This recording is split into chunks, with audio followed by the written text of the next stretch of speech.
மடி இன்மை என்னும் தலைப்பின் கீழ் 10 குறளை பார்ப்போம். குடியென்னும் குன்றா விளக்கம் மடியென்னும் மாசுற மாய்ந்து கெடும். பிறந்த குடிப்பெருமை என்னதான் ஒளிமயமாக இருந்தாலும் சோம்பல் குடிகொண்டால் அது மங்கிப்போய் இருண்டுவிடும். மடியை மடியா ஒழுகல் குடியை குடியாக வேண்டுபவர். குலம் சிறக்க வேண்டுமானால் சோம்பலை ஒழித்து ஊக்கத்துடன் முயற்சிகளை மேற்கொள்ள வேண்டும். மடி மடி கொண்டொழுகும் பேதை பிறந்த குடிமடியுந் தன்னினும் முந்து. அறிவும் அக்கறையுமில்லாத சோம்பேறி பிறந்த குடி அவனுக்கு முன் அழிந்து போய்விடும். குடிமடிந்து குற்றம் பெருகும் மடிமடிந்து மாண்ட ஊஞற்றி லவர்க்க.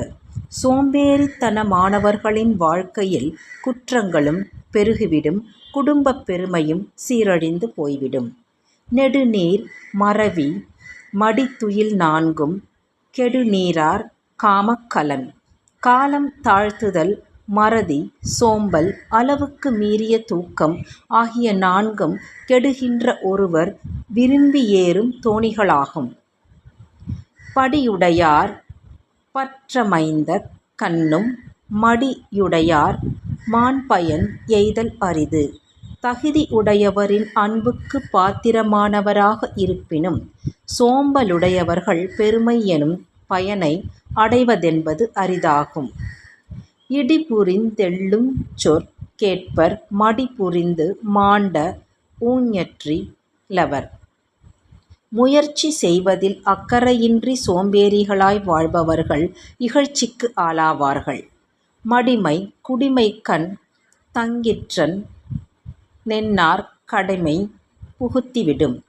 பெருமைமிக்க குடியில் பிறந்தவராயினும் அவரிடம் சோம்பல் குடியேறி விட்டால் அதுவே அவரை பகைவர்களுக்கு அடிமையாக்கிவிடும்.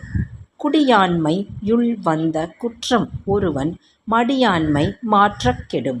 தன்னை ஆட்கொள்ள சோம்பலை ஒருவன் அகற்றிவிட்டால் அவனது குடிப்பெருமைக்கும் ஆண்மைக்கும் சிறப்புதானே வந்து சேரும்.